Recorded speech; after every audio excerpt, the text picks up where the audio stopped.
Sasuke sazalwa kabi, sazalwa ngeyear 2000. So the only vintage that esiyaziyo thina indlela engibukeka ngayo namhlanje. Kodwa ke namhlanje nginoma okuyena ohlale phansi nobaba ekhaya njengoba wathi umfundisi mayebahlanganisa wathi bayinto eyodwa. So uma sibona umama sibona ubaba, so yena njengamanje uzosichazela ukuthi uma sikhuluma about denoting something from the past, sokuthi sibuka ini since kuyi vintage namhlanje. Sikubingelele mama osukulini olukhulu kangaka Life Right. Ngicabanga ukuthi namhlanje ngoba specifically I vintage, it's for the very first time. Siyakhumbula ukuthi bengine sibulala nge-R&B not so long ago, but today you said let's go straight vintage. What's happening? Sitshele usibanibani okwasibanibani bese ukuthi sihlangene ngana namhlanje. Okay, lo uPZ uMrs Nene, Mrs One Soul. Njengamanje sihlangene ngevintage swag. So sisenze le event. Normally we do ama events soulful. So abantu basicela ngoba we respect ama request abantu. Basicela ukuthi bacela senze i-event ye-vintage. So sayenza njengoba yenzeka namhlanje. Njengamanje successful, abantu ba happy. Vele ke noma thi vintage or whatever, kodwa abantu sibadlala lezi ingoma abayithandayo, because abantu esinabo normally ku abantu abadala, abantu aba matured, yikho siyayisisa ama event ethu ama matured events, because la senza khona ama matured ama events abantu abadala whereby we play music okuyi soulful, la kuse kune R&B khona, old school kwaito, old school R&B and stuff. So ingoma ezilingana nabo ngecategory yabo. So njengamanje bagcolela iholi baye enjoya. So njengamanje nje si happy as one, so ukuthi i-event esiyenzile it's successful. Mina Pizzathi into ebalekile engifuna ukuyibheka niyenza kanjani emfihlo yenu ekuthenini ke abantu umusic insukweni udlala ukwazi ukuthi uconnect nabo. I fully understand ukuthi umusic it's a universal language, but ngifuna ukuyibheka ukuthi nikwazi ukuyihlanganisa kanjani ukuthi abantu bezizwe ngempela, because ungaya mhlambe kwi-event uthola ukuthi wena uconnect with the music that is being played khona. So ngifuna ukucheck ukuthi nenze njani, niyabanikeza abantu ithuba mhlambe ukuthi bethi send amaculo abafisa ukuthi adlalwe, uyabona into kanjalo. Ngifuna ukubheka nje lokho. Okay, uma ngabe siplana i-event siba ne-group, wonke umuntu osuke ethenga ithikithi lokuthi abe kwi-event, we create i-group.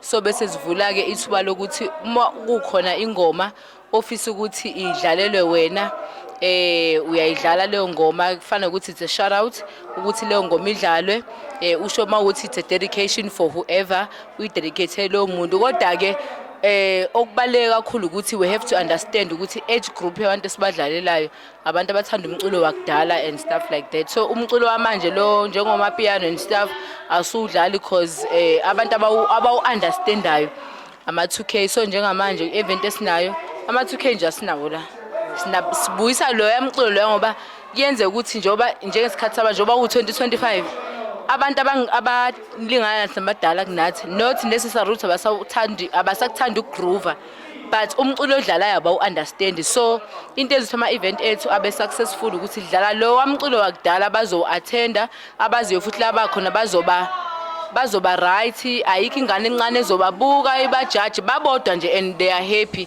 ba-enjoya nje ukuba kwi-event. Uyazwa ke bedlala oDupi Gray, o Drift Away, o Loving Arms, uyabona o Celine Dion bebedlala ngaphakathi. Uyasho ke uMama Pizzathi ukuthi le ingoma abayidlalayo ingoma ezikwazi ukuthi abantu ngisho kuthiwa mhlawumbe besexexaxeka la ngasothandweni. Ngibabonile nje abanye bathe uma kudlala ingoma ethize ngase ngibona besondelana, ngasho ukuthi kuyacaca ukuthi event yanamhlanje kushuthi namhlanje ngempela kuzobe kufudumele ngendlela eyisimanga ekamereni, kuzobe ngesiyona indawo yokuthetha icala. Mfethu tshela mina kukhona okunye esingakulindela okucishe kube kanje kulonyaka siyazi ukuthi uSeptember njengamanje ukukhona ni-event noma khona ama-event esingawalindela nokuthi uma ukuthi akukhona mhlawumbe kuyi-pipeline uvele ushela usasusitshela ama-dates ngiyazi ngiyi-2K impela kodwa ke ngizizwa namhlanje you know what ngizizwa ngiyi-80s namhlanje ngizizwa ngiyi-70s yabo namhlanje ngendlela eyisimanga sitshele dadewethu kwenzakalani kulonyaka.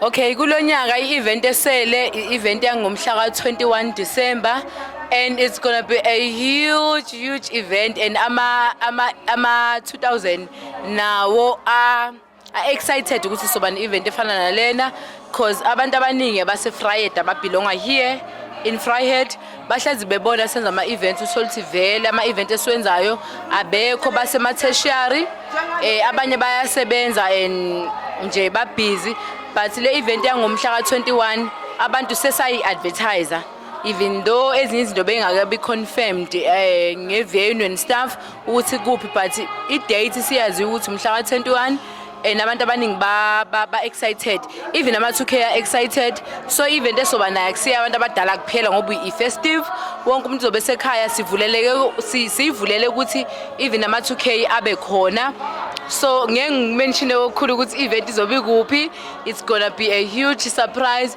kodwa-ke khona izoba khona and successful abantu they are looking forward ukuthi babe khona kuleyo event loyo.